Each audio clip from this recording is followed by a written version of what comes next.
Good morning, everyone. Good morning, good morning. This morning we're going to look at Revelation, the revelation that was given to John, chapters. If you hear me talking fast, it's because I'm trying to get through everybody here. I did make a little note on every church, and so that automatically means there's 7 slides right there. So let's run through it this morning. You can always listen to it back if you want to hear a specific topic, or you can call me throughout the week if you want to hear more about it. So let's hop in. Revelation is a thick, and I say this last week too, it's a thick, rich text with multiple layers of meaning at every level of it. And so we need to remember there's several different types of writing going on here in the book. The first one being that this is an apocalypse. Chapter 1, verse 1. The apocalypse that was given to John. So this is apocalyptic writing, which is simply a revealing. It's a revealing of something that you can't see with your physical 2 eyes. That's all an apocalypse is. It does not have to do with H.G. Wells and War of the Worlds and robots killing everybody. That's not an apocalypse. An apocalypse is just a revealing of something. Similar to that, prophecy is a revealing, usually, of something. Doesn't have to be a future-telling event, but it's a teaching of something. And then this Revelation falls into the category of letter also. So we have apocalypse, it's a prophecy, and it's a letter. These are all things that it claims itself to be. That's what we would call the genre of it. So, Revelation is a prophetic book in the sense that it's a prophetic book about a certain prophet, John, his apocalypse that he communicates via a letter. So at this moment, John, he's kind of like Ezekiel or Daniel. He sees the overlap between heaven and earth. And John sees a vision of Jesus dressed like a priest in the temple in chapter 1. And Jesus is described like the son of Adam or the son of man from Daniel 7. And this is going to link, John is linking the image of the son of man from Daniel 7 with the depiction of God on the throne. John is linking the son of man here from chapter 1 with Jesus and the God that is on the throne in Daniel 7. And so John is going to write this narrative or this literary account, that means it's written down, of his vision. That it's going to be in the form of a letter, and he's helping us understand the meaning of what is going on not only in Daniel, but what's going on in his vision by connecting the language together of similar dreams and visions that have already happened in the Hebrew Bible. He's connecting those dreams and visions from before now to his current dream and vision that then explain both the past, the present, and the future. That's what John is trying to do here. And so there's a certain outline here. We went through it in the class, so I'll just kind of zing through it here. I mentioned last time the number 7 is a very important number for John. It plays a significant role in the revelation that he receives. And so John uses this number 54 times. And it's always used as a symbol of completeness in his letters here. So I would say, though, that even if you just count the number 7, it's a little bit deceptive, though. Because if you count the number 7, you've come up with 54 times. But John is a bit sneakier than that. He might openly state that there's 7 stars and 7 lampstands and 7 churches. But if we break down each letter to the churches, there are 7 aspects of each letter that are the same to every church. And so John is fully enveloped in this Hebrew scripture way of writing that permeates his own psyche. And so these 7 letters are these sharp, they are pointed messages to these churches in Asia, but also through those churches the messages to these churches go through those churches to the wider Christian groups of that time period, and even to all churches even today. Even in Sitka, we can now listen in and see what John saw through his own eyes about what our risen Lord, Jesus, is saying, what the Son of Man is saying to us now. And so all these letters follow the same pattern here that I have on the slide behind me. And I actually printed this off. It's on the printer. I forgot it downstairs. So you can get a copy of this if you would like afterward. They begin with a greeting and a title of some sort of characteristic of the description of Jesus that's going to come from chapter 1. All of these titles come from chapter 1. There's a greeting with this I know section, and then there's some sort of praise. And then there's a warning about what has been going badly, except in Smyrna and Philadelphia.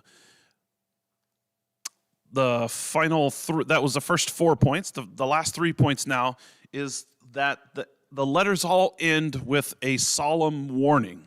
There's a solemn warning, there's an exhortation or an encouragement to do something, and there's a promise. And the Spirit is speaking to these churches.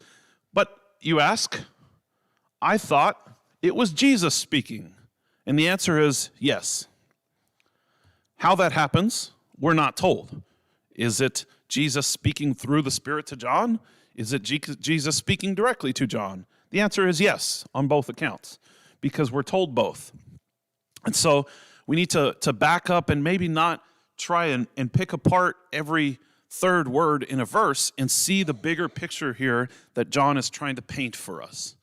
John is trying to say that the Spirit is speaking to the churches, calling for us Christians to conquer, and not conquer via violence and bloodshed, but to conquer via his own self-sacrifice. And he promises them some aspect of the glorious future that is to come at the end of each one of these letters. And so we shouldn't envision that only Christians in Ephesus have the right to eat of the tree of life, right? Because that's not the point of what he's saying. Or that only those in Smyrna, the next letter, are promised that they're going to be able to escape the second death. And so on and so on in each one of these letters. All of the promises and all of the warnings are for all of the churches for all time. And so that means that we can take refuge in those promises as well. But we also need to take warning at the warnings that he gives. In the city of Ephesus, one landmark stands out above all others, and that is the great temple of Artemis. That was the Greek name for the god. The Roman name for the god was Diana. And inside of it, its extensive grounds, was this wonderful garden focused on a particular tree, which was used not only as a sacred shrine, this tree, but also as the focal point of an area of asylum. So you could go, if you had murdered somebody, go up to this tree, stay within a certain distance of it, and receive asylum. The tree was even on some of the local coinage that we find. And so when Jesus starts talking about a tree of life, he's using a double entendre. He's referring to this tree, but he doesn't mean that tree. It's no accident then that this letter finishes with the promise that God too has this paradise available for us. A beautiful garden with a tree of life at the heart of this garden. But God's paradise is not a refuge for unrepentant criminals like this tree was, right? It's the place where those who repent in verse 5 and those who conquer in verse 7, Those people then have the right to eat from the tree and to obtain the life which God had always intended for his human creatures to possess, but that life, which until they eat of that tree, have forfeited because of our own behavior. This tree of life, right? It was in the original garden, right? Genesis chapter 2 and verse 9, and chapter 3 and verse 22.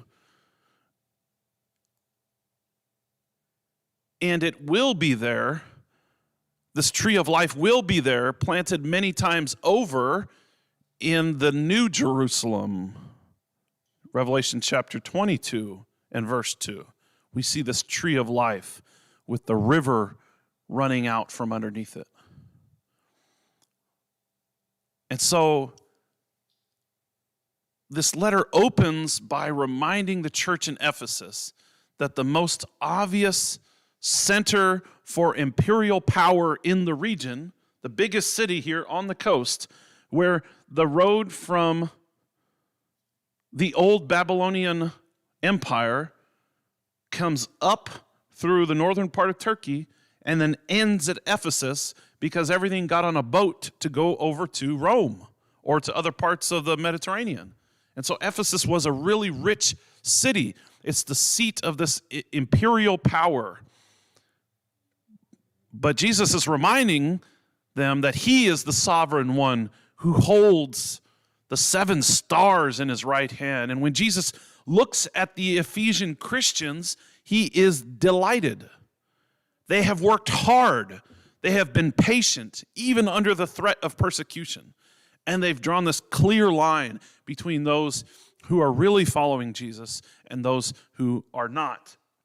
Now, the Ephesians, though, had fallen into a trap. They had abandoned the love that they had showed at the beginning, or their first love. There's a lot of different translations of verse 4. Love, in the early Christian sense, is something you do. It's not a feeling that you have. It's an action verb. And so giving hospitality and practicing help for those people who are in need, especially for the household of God, right, as the verse goes, particularly to other Christians who are poor and sick and hungry, that was the chief mark that set apart the church from everybody else, because the church helped those who came to it. It didn't matter your background. It didn't matter what guild you were associated with. It didn't matter your family history, your national lineage. This was a multi-ethnic community that was coming together for one purpose, to worship God. And so this love is something that they did. No other ethnic group or a group of any kind acted like this kind of love. This kind of love reflected God's own self-giving love for them. And it was the best explanation of and the best advertisement for faith in God at this time in the world. Got something in my eye, I apologize. Let's move on. Second letter now is to Smyrna. Smyrna was the first city in Asia, was to worship the Roman emperor as God. And we're going to find out that this is a popular theme throughout all of the cities here that are being mentioned. All of the cities that were being mentioned here have some form of emperor worship going on. Smyrna just happens to be the first one that dedicates a temple to Caesar and his family. Caesar is then called Lord or God of this world, taking the titles away from, supposedly taking them away from God and from Jesus.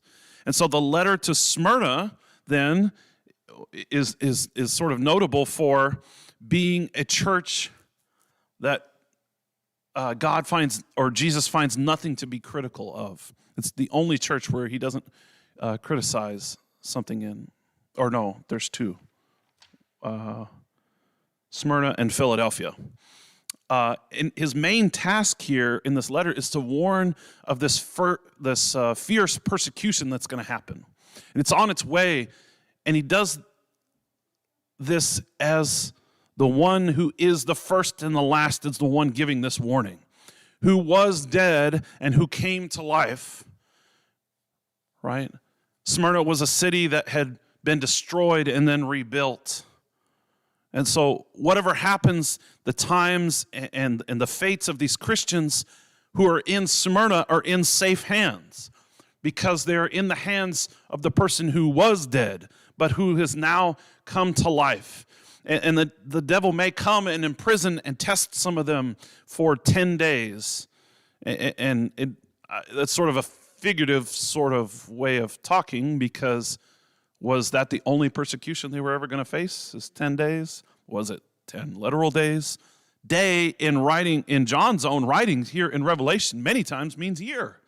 And so sometimes we're talking about a more general period of time, but it's also a referral back to Daniel 7, or not Daniel 7, Daniel chapter 1 and 2, when his friends and them are tested for 10 days. And so let me ask a question then, maybe that'll bring some of this home, is why do these letters emphasize the importance of conquering? This is going to be something that is in every letter. Well, if we put together all the references from all the letters and other places in the book too, at the end of chapter 20 and 21 and 22, the main challenge for these young churches, the main challenge that they face, is the threat of pagan persecution. They are to conquer not by physically fighting back, right, but by following the Lamb himself. And Jesus, who won the victory through his own patient suffering, they're supposed to do it by following that person. And so some of these churches will suffer, some will die. But we all must be patient then and witness to Jesus or about Jesus. We must give our testimony about the things that we have read in the scriptures. And it's only through Jesus then that we can conquer the evil forces that surround us and threaten us. That's the lesson from Smyrna and some of these others. At the end, of course, there's conquering in all of them. The letter to Pergamum now. Pergamum is a place referred to as the place where Satan has his throne. And the Satan, or the Satan, the accuser, or the devil, is sometimes also called the serpent in other places in Revelation, especially in chapter 20. There was a shrine to a god, Asclepius. Asclepius, yeah, that's how you say it. Maybe not. Whose symbol was a serpent. In addition, Pergamum was another center, or another major center here of the imperial cult that worshipped Rome and worshipped especially Caesar as its god. But as we're going to see, John believes that the devil has been using Rome, not that Rome is the devil, but that the devil has been using Rome for his own purposes to attack the church. And Pergamum was the seat of the Roman governor for this whole area. It was not the biggest city, but it was the official Roman seat for the government. And I think at this point we might recognize that some people who were there in the church in Pergamum seem to have understood that this political notoriety allowed them flexibility in their cultural assimilation. So they might have said something like, there's no point in standing out. We're a part of society. Let's go with the flow. Hey, could you sit down and listen to the lesson and not talk? Okay. Shh. Not so loud, Elizabeth. Let's not talk. And so for those people, though, Jesus, when King Balak tried to curse them, Balak couldn't curse them because God wouldn't allow them to be cursed. So he hired Balaam because he thought he could do it. Couldn't do it. But Balaam knew how to curse Israel, and it would be by their own hand. Balaam found that he could encourage the king to use a different tactic. Where direct spiritual attack had failed, the best way to go about it now would be to use the temptation of a sexual nature. And so Moabite women were sent to entice these Israelite men who presumably already were married and had wives. And it was through these women that they drew Israel to worship their own gods, to worship the Baals, gods other than Yahweh. And so the job of cursing Israel was done. And Balaam didn't even have to raise a finger to do it. Right? And same tactic works for us today. Sexual morality isn't a matter of a few ancient rules that we hang on to as the rest of society has moved on. That's not what sexual morality is about. Sexual purity is a matter of the call of our one creator God to a faithful man plus woman relationship that reflects the complementary nature of heaven and earth itself. And this is the theme here that's finally going to come out of the great scene at the end of the letter here to Pergamum. And that is, heaven and earth are coming together to be together forever. That is what's promised in verse 17. He who has an ear to hear, let him hear what the Spirit says to the churches. To the one who conquers, I will give some of the hidden manna, and I will give him a white stone with a new name written on that stone that no one knows except the one who receives it. Did I get off by one? It's not in Pergamum.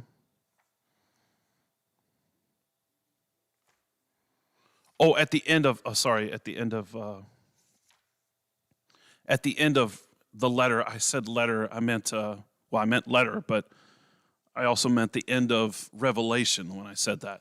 So at the end of John's letter, being the end of Revelation, heaven and earth come together forever. And so the reason sexual immorality is so often tied to idolatry, like it is here in Pergamum, is because that behavior, sexual immorality, that behavior indicates, it points to the worship of different gods.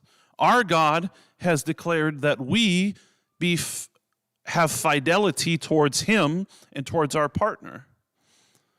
When that doesn't happen, we are following after a different God. Gods of blood and of soil, of race and of power structures. Those sorts of things, when we follow after those type of gods, it's a toxic mixture. It becomes a toxic mixture, especially in modern days, of racism and nationalism and the power over the people that are around us. And we as Christians have no business getting involved with those sorts of things. Just like Paul warns us in 1 Corinthians chapter 10 of especially sexual sins. Let's move on to Thyatira. We need to look now and notice, this is the fourth letter to the church at Thyatira. This is the longest letter to the least important town of this area. And so there's this short line of praise, and there's a half a chapter on this character of Jezebel that's written. Jezebel, remember, she was the wife of King Ahab historically as a character in the Bible. I say this character Jezebel is symbolic, and I say that because no self-respecting Jew would ever name their child Jezebel after what happened to her, right? After what she did. And so Jezebel here in Thyatira, like the women from Moab who King Balak sent to seduce the Israelite men, like those women, she is a foreign woman who Ahab marries. She also introduces the worship of Baal, this rival god to Israel. And so that was the heart of many of her evils that are summarized there in 2 Kings chapter 9 and verse 22, right? We talked about it during class as harlotries and sorceries or whoredoms. And those whoredoms in that passage, like the fornication that we have here in Revelation, is a metaphor for the spiritual playing around of communing with other gods that our God, Yahweh, does not tolerate. And so everything we know about ancient and even modern paganism forces us to think that the sexual immorality in the Pergamum letter was a reality here during our time as well. And so I think this makes it all the more shocking that the church would tolerate this woman nicknamed Jezebel, right? The church has no business compromising on worship, especially pagan worship. We can't compromise with pagan worship. We can't compromise with the practices that embody pagan worship, and that is sexual immorality, things like that, participating in those pagan ceremonies.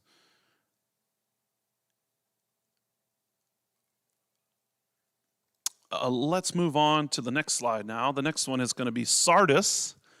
And this picture here is a picture of the synagogue that was the first century synagogue in Sardis. And so I thought it was kind of a cool image. This is a location where John is likely to have visited because he knows these areas. He has been in these areas. And so this church has a reputation of being alive. This is starting chapter 3 now, if you're following along. This church has a reputation of being alive, of being vibrant, a fellowship where things are happening, but they've gone to sleep on their reputation. They need to wake up. All is not lost. There are some good things that are happening and that need to happen, but unless some sort of action is taken quickly, they are going to wither on the vine just like these other places. And so if that continues, the church in Sardis will suffer the same fate that same city had suffered 6 centuries earlier when somebody snuck in the back door and snuck up the cliff and opened the front door for the army to come in the front door. They won't know until it happens, just like a thief. And so Jesus, who holds the life of these churches, their angels and the 7 spirits of God, which brings these churches to life, he holds them in his hand.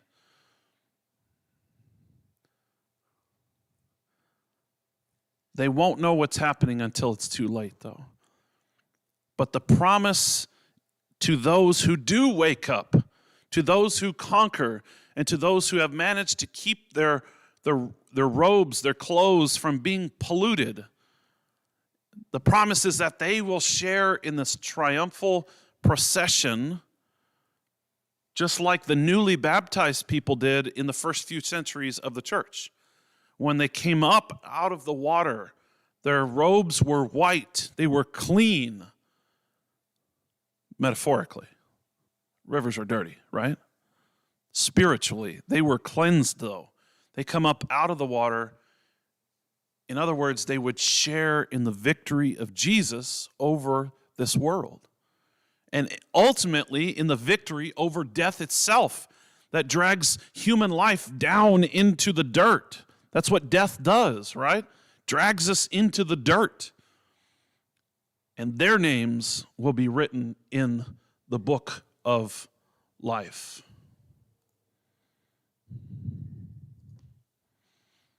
So the picture on this, on the last slide, was the synagogue of Sardis. And now we get, in this next letter to Philadelphia, some harsh words for the Jews that are there in Philadelphia. And when we try to put John's writings into context, we need to not imagine that on one street corner there was a church, and on this other street corner there was a Jewish synagogue. That's not how it is. It's that way today if we go to a city, but that's not how it was back then. We need to imagine a Jewish community of several thousand people with its own buildings, with its own community life, and we need to imagine a church of maybe 2 or 3 dozen at most holding on to this highly improbable and extremely risky claim that the God of Israel had come and made himself into a man and had raised that man from the dead. And this imbalance of power that these Jewish communities had versus these people who were making this claim, that imbalance goes a long ways to help us explain now what is going to be talked about here in the letter to Philadelphia, which is that these people are making a claim to be the true Israel. They are making a claim to be the ones who are carrying the name of God forward into the future. And so when they ask themselves which of these groups is doing that properly, Jesus is answering that question quite clearly. It's only those people who follow him. He is the Davidic Messiah. He is the Messiah from the line of David, and only those who follow him are true Israel. Those who deny him are forfeiting their right to that noble name of being Israel. This is that picture that I promised you during the class. The last town that we see is Laodicea. Philadelphia had been devastated in the earthquake of AD 17 and had gratefully accepted funds from Rome, but when a later earthquake in 61 AD did major damage to churches in the Lycus Valley, so Laodicea, Colossae, that area, there was one city that was able to refuse Roman help. It was the proud thing to do. Most people would have jumped at the offer for money. But Laodicea decided that it didn't need outside help. And I think that tells us one of the most important things that we need to know about Laodicea is that there is an excess of pride. Because Laodicea is the only letter where there is nothing good to be said. It was in their pride that they built a huge aqueduct, 5 miles long. And that's what these pipes are behind me. They're part of that aqueduct. 5 miles long from a hot spring all the way to their city, where that hot water was now lukewarm when it got there. And what happens when you cool off hot water that has dissolved minerals in it? They tend to deposit themselves, right? Because hot water can hold more than cold water can, generally. And so we get the pipes that are behind us. They were not made that way, but they had filled up over time because the minerals had deposited in the pipe. These were, some of these minerals were very unhealthy for you to drink. Of course, they saw it as medicine. Didn't really work, but it made them feel funny when they drank it. So they thought it was doing something, right? The important part is that they piped in this water that was toxic and undrinkable. And so they had to abandon that source of water. And then they built another one from Colossae that was up in the mountains that had good water, that was cold water, right? Cold mountain stream water that then is beat on via the sun. By the time it gets to Laodicea, it's already warm, lukewarm. And so here we get this geographical reference that John makes about them being lukewarm, and so he spits them, he vomits them out of their mouth, out of his mouth, that Jesus does. So Jesus addresses this church with a mixture of sorrow and anger, right? Jesus is disgusted at the taste of this Laodicean Christianity. It makes him sick. They are not a rich city to be something to be proud of. They are poor. They are blind. They are naked. They need the sort of gold that only Jesus can give them. And if they will conquer, verse 21, to the one who conquers, I will grant him to sit with me on my throne. This is the grandest of all of the promises here in these letters. On the same throne as Christ, we can sit on it. As I also conquered and sat down with my Father on his throne. The throne that we are going to sit on is the same throne that God sits on. He who has an ear to hear, let him hear what the Spirit says to the churches. And so the one knocking on the door, behold, verse 20, chapter 3, I stand at the door and knock. If anyone hears my voice and opens the door, I will come in to him and eat with him and he with me. Sounds like we're inviting Jesus into our home, right? That's how we might think of it as Americans. The problem is we're not looking at this culturally. In the parables, who is it that's coming home? It's not a servant that's coming home. Who's coming home? Well, Jesus. Whose home is he coming into? It's his home to begin with. It's the master of the house that's returning in the parable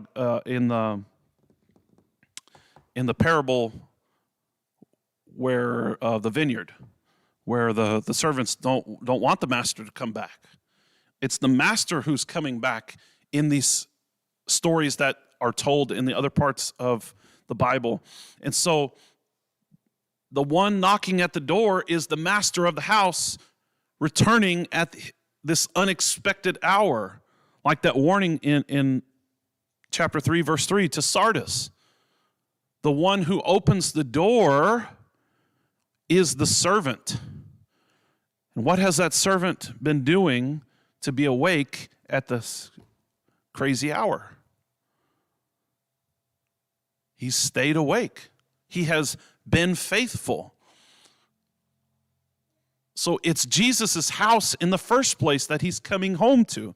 And our job is to welcome him into that home. You see, in chapters 1 through 3 here, we've seen the church as the light of the world. This light that sometimes shines brightly, and other times it's barely flickering, but it's still lit, Jesus says. All the lamps are still lit. And I think that this morning for us, that light, we need to remember that light and dark cannot coexist together. Light displaces darkness. And so it's inevitable that the church will face obstacles and even persecution. Darkness will come. Evil will come. The devil will try and take us down. We can't promise that will never happen because Jesus never promises that. It was through his own persecution, his own death, and his own resurrection that Jesus made it possible for us to be transformed into the ones that overcome, right? And so we have the promise that if we overcome, that we will be acknowledged by Jesus himself. And that will be amazing.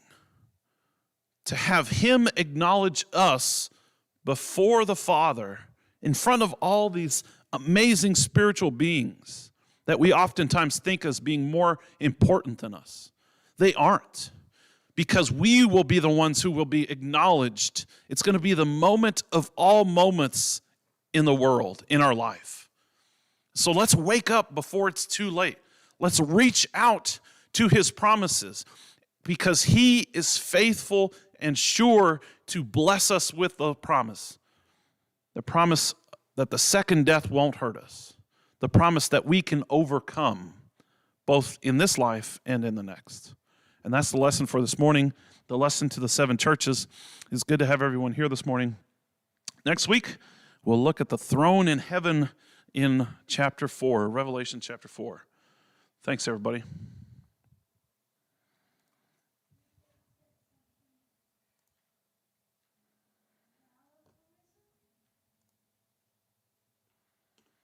What?